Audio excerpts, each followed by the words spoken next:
All right, I finally got this to work. All right, something was going on with Streamlabs. It would not let me stream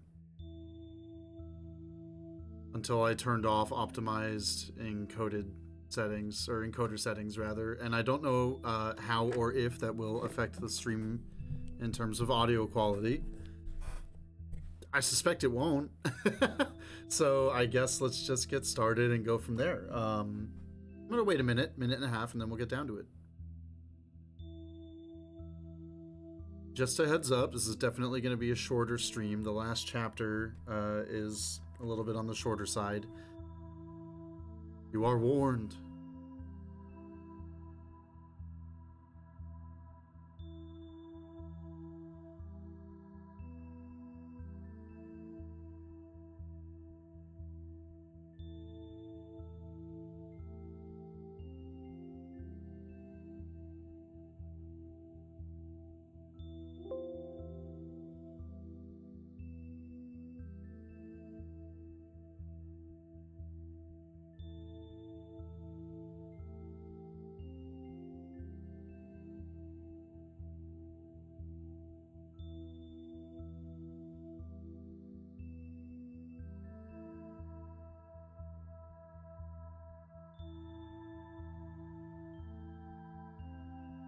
All right, let's get started.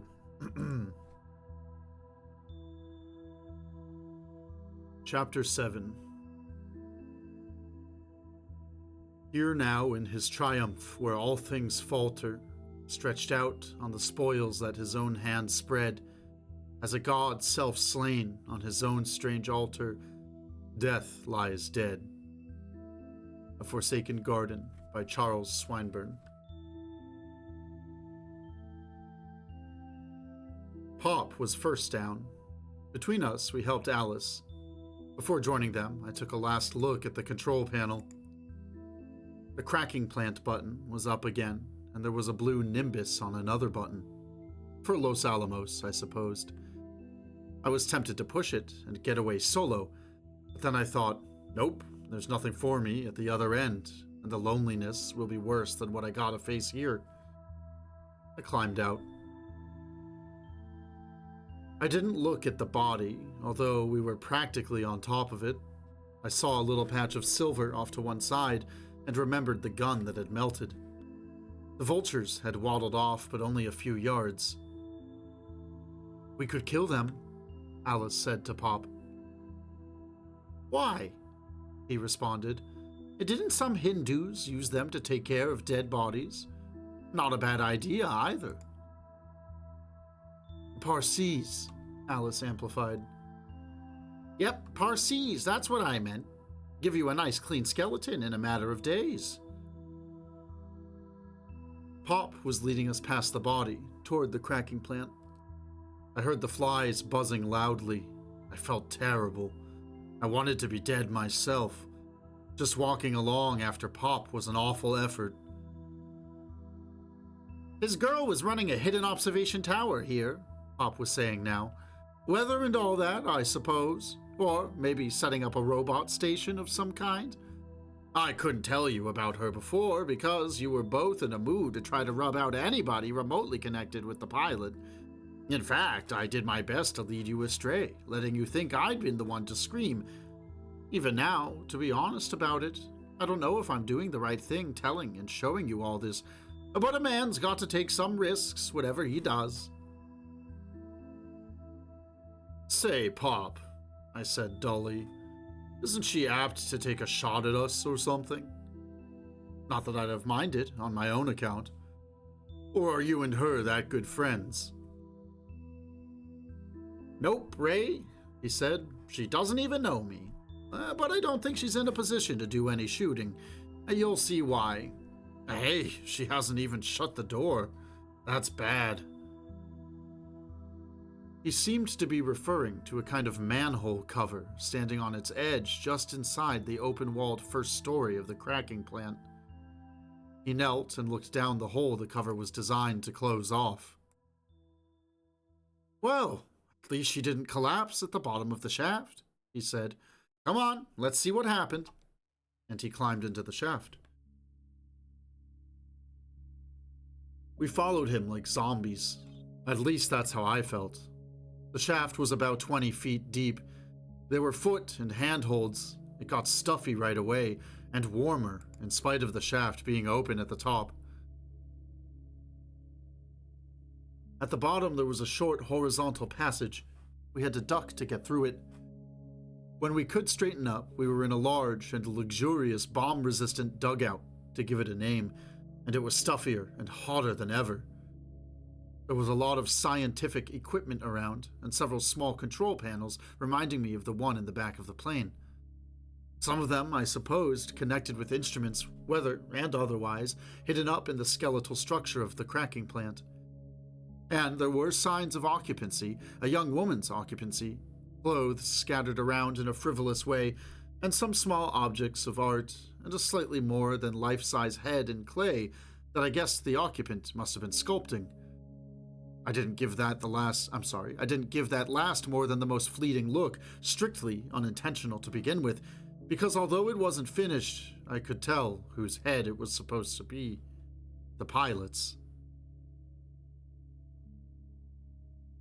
The whole place was finished in dull silver, like the cabin of the plane, and likewise, it instantly struck me as having a living personality, partly the pilot's and partly someone else's.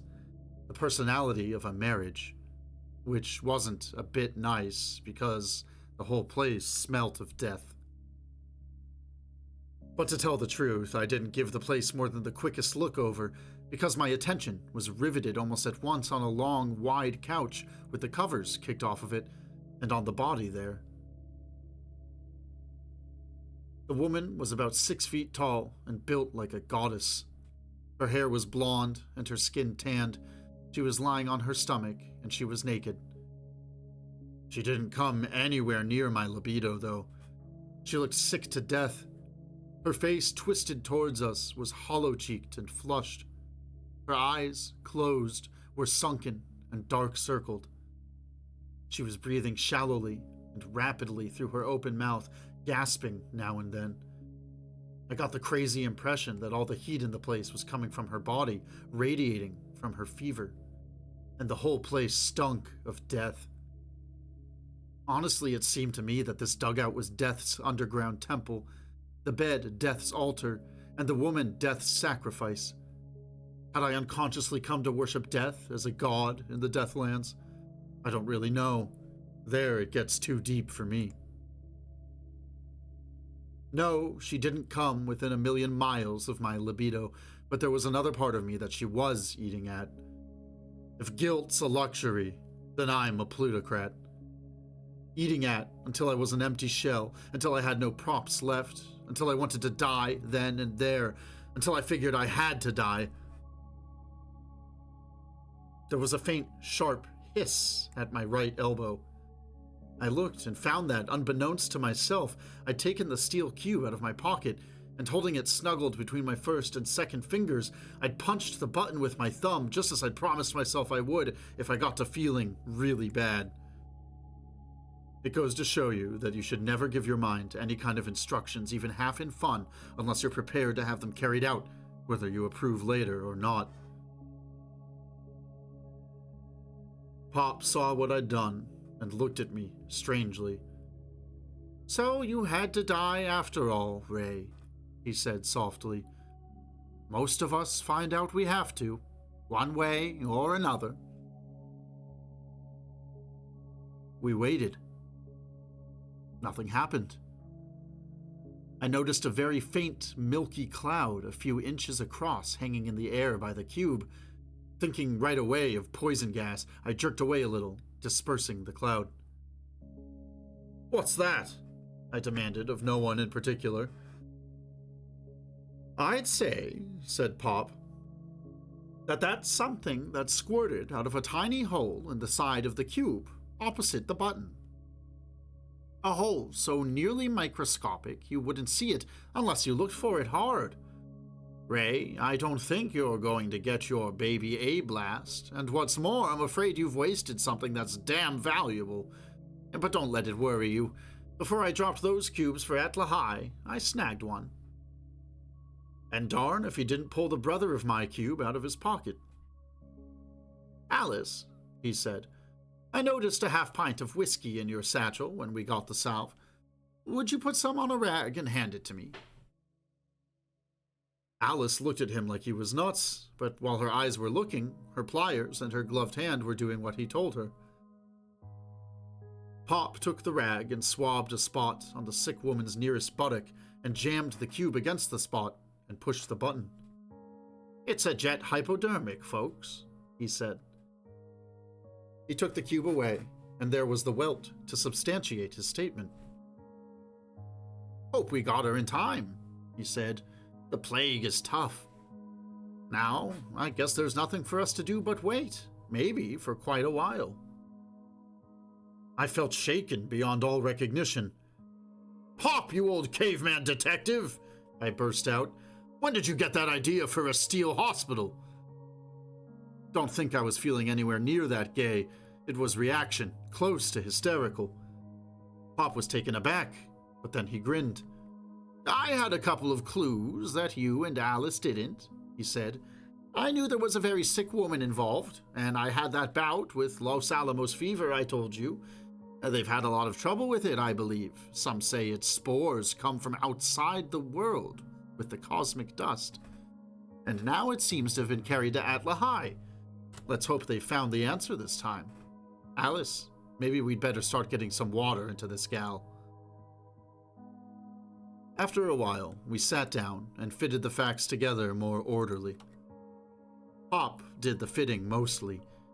Alamos researchers must have Alamos researchers must have been working for years on the plague as it ravaged intermittently, maybe with mutations and ET tricks to make the job harder.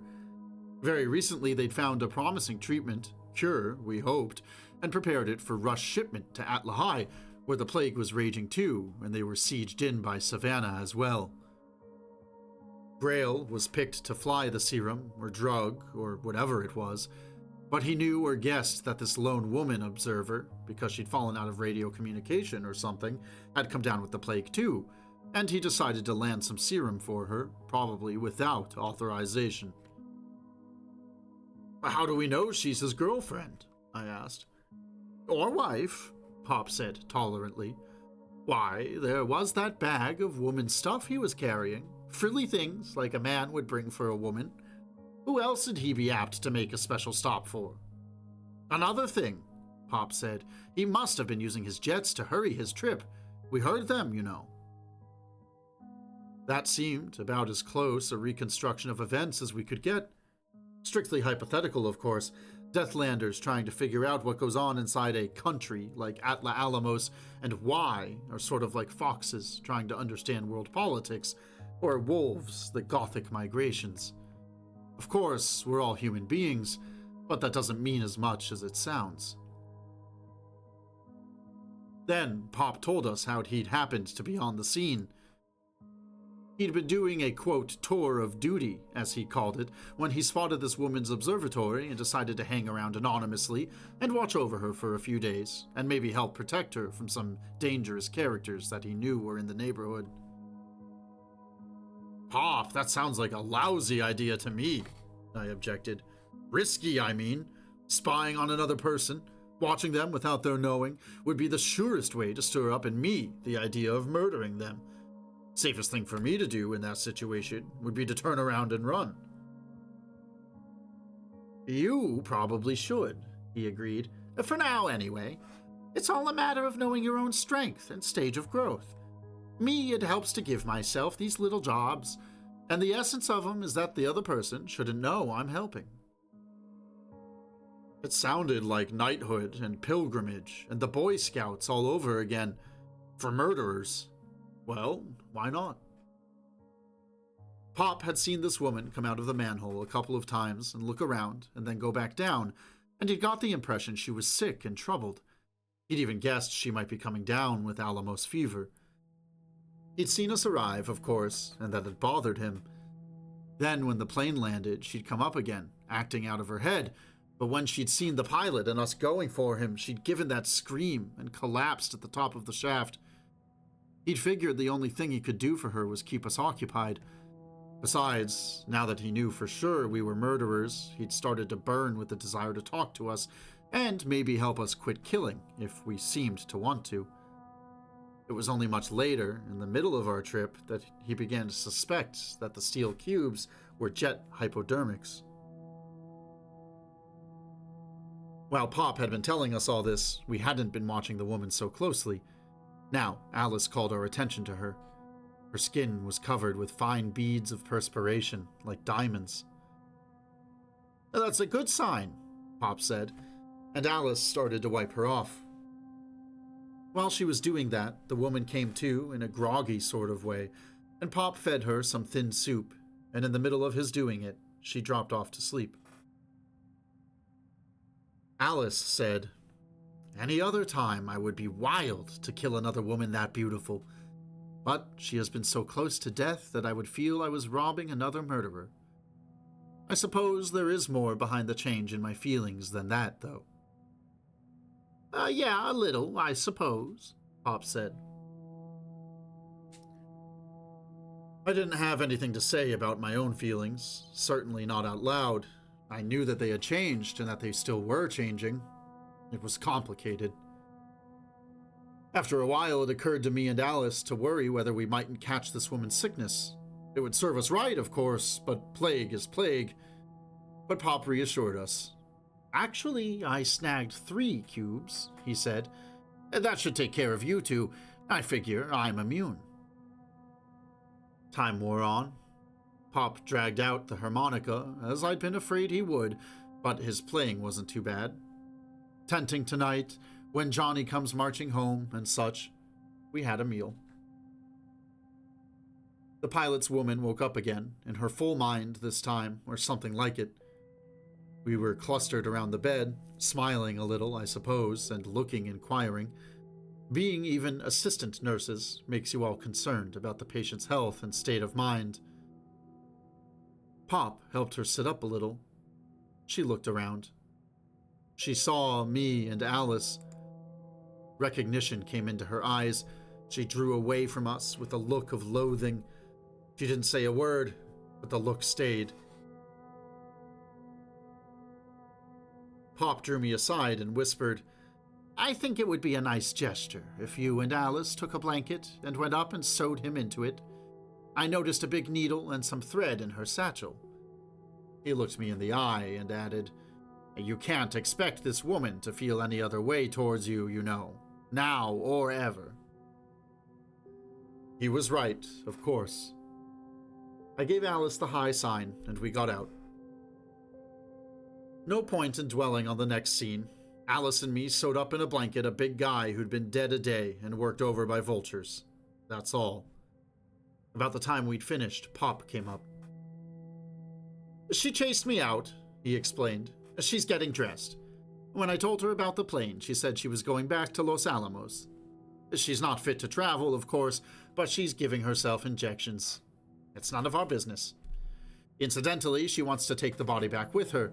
I told her how we dropped the serum and how you and Alice had helped, and she listened." The pilot's woman wasn't long after Pop. She must have had trouble getting up the shaft. She had a little trouble even walking straight, but she held her head high. She was wearing a dull silver tunic and sandals and cloak. As she passed me and Alice, I could see the look of loathing come back into her eyes, and her chin went a little higher. I thought, why wouldn't she want us dead? Right now, she probably wants to be dead herself.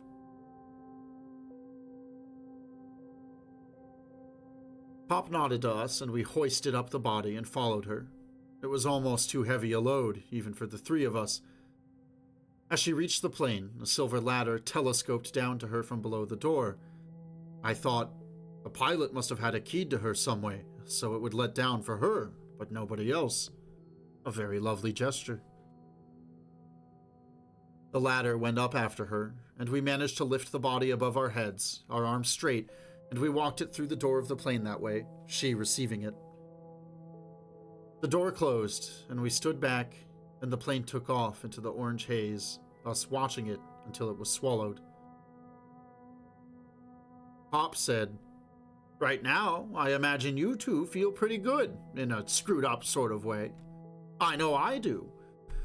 But take it from me, it won't last. A day or two and we're going to start feeling another way, the old way, if we don't get busy. I knew he was right. You don't shake old urge number 1, anything like that easy. So, said Pop, I got places I want to show you, guys I want you to meet, and there's things to do, a lot of them. Let's get moving. So, there's my story. Alice is still with me. Urge number 2 is even harder to shake, supposing you wanted to, and we haven't killed anybody lately. Not since the pilot, in fact, but it doesn't do to boast. We're making a stab, my language, at doing the sort of work Pop does in the Deathlands. It's tough, but interesting. I still carry a knife, but I've given Mother to Pop. He has it strapped to him, alongside Alice's screw-in blade. Atlahai and Alamos still seem to be in existence, so I guess the serum worked for them generally, as it did for the pilot's woman. They haven't sent us any medals, but they haven't sent a hangman squad after us either, which is more than fair, you'll admit. But Savannah, turned back from Atlahai, is still going strong. There's a rumor they have an army at the gates of Washita right now. We tell Pop he'd better start preaching fast. It's one of our standard jokes. There's also a rumor that a certain fellowship of Deathlanders is doing surprisingly well. A rumor that there's a new America growing in the Deathlands. An America that never need kill again. But don't put too much stock in it. Not too much.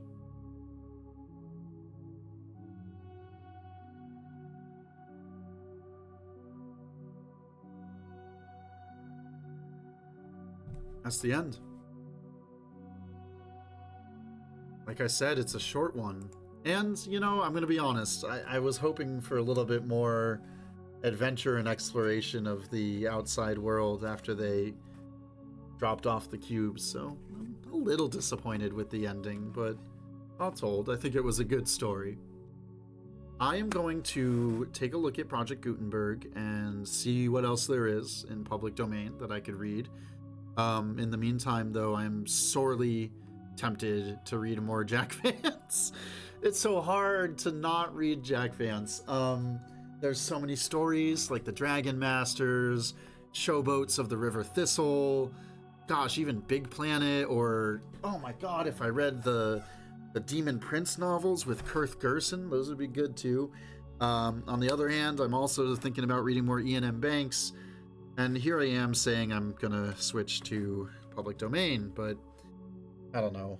It's hard, like, it's limiting, and there's so many good books I want people to experience that they might not otherwise. I don't know. We'll see what happens. The copyright takedown process wasn't painful and wasn't the dramatic experience I thought it might be, so I'm a little less stressed about it now. I don't know. Bear with me. I'll think about it, and I'll get back to you next week around the same time. And hopefully we'll know what's, we'll have something to share.